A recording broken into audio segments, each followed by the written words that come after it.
Hello, my name is MD Hossain, And mine is Jillian Brassfield. and our poster is about clinical perspective on core outcome sets in regards to type 1 diabetes trials. So, for our introduction, type 1 diabetes affects nearly 1.9 million, million individuals in the United States. And with type 1 diabetes, it requires daily treatment, daily medications, and interventions.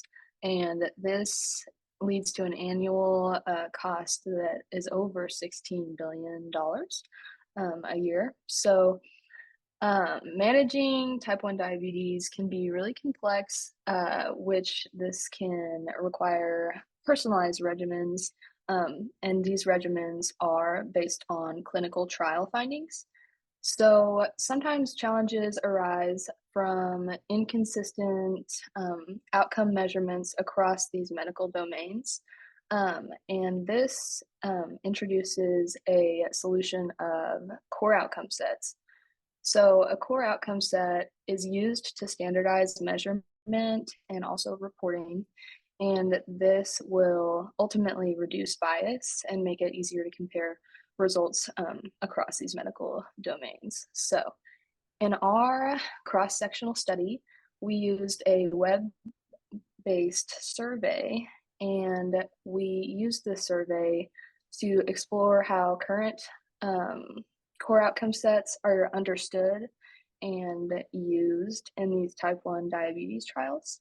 So, the primary objective from our survey was to gather insights from current clinical trialists um, to assess their thoughts about the current state of core outcome set utilization, um, and also to ask them about awareness that they have of core outcome sets, their attitudes, um, and also we want to provide or identify different areas of improvement in the utilization of core outcome sets.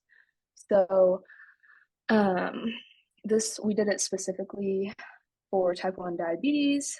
Um, so basically, yes, we want to provide insights for future strategies, specifically to enhance core outcomes, set usage, and also improve the quality and comparability of type 1 diabetes trial outcomes. So, in regards to methods, in a previous study, a sample of trials was assembled to assess the adoption of core outcome sets for type 1 diabetes, and we received our eligible participants from those trials. Our participants involved clinical trialists involved in the design, implementation, or analysis of type 1 diabetes trials within the last 5 years. A survey was sent out, and the survey was designed to be comprehensive, consisting of a set of 20 questions. Now, in regards to the survey, familiarity with core outcome sets influenced the progression of the participants throughout the survey. The survey was created and distributed using REDCap, a web-based application designed for research data collection. Now, data analysis involved both descriptive and inferential statistics. And in regards to qualitative data, that was gathered through open-ended questions. Now, when looking at the results, out of a 516 emails sent, 11 responses received, with a response rate about 2.1%. Among the respondents, 3 were familiar with core outcome sets, giving a 27% familiarity with core outcome sets. Respondents familiar with core outcome sets were asked about their awareness of core outcome sets in regards to type 1 diabetes. Two of the 3 responded yes, while 1 of the 3 responded no. Now, when looking at the demographic for our participants, about 45% of them had a PhD degree, while about 27% had a degree in MD or DO. In regards to their role in the team, about 64% of them were clinical researchers. Now, most of them, about 45% of them, had more than 15 years of general research experience. And when looking at research experience specific to type 1 diabetes, again, 45% of them had more than 15 years in that experience.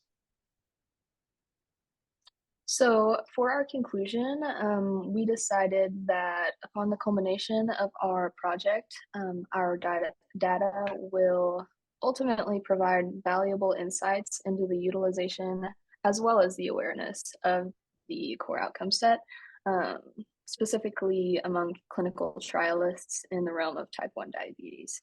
So, the findings from the study could establish a basis for future initiatives and also interventions geared toward enhancing the incorporation and use in these clinical trials. Um, these outcomes could contribute to the standardization of clinical core outcome set reporting, which ultimately would lead to improved patient outcomes. Um, so, one thing in the future is to probably gather more responses from these clinical trialists, and that would help us get a better picture ultimately of the awarenesses of core outcome sets and how much they're used. So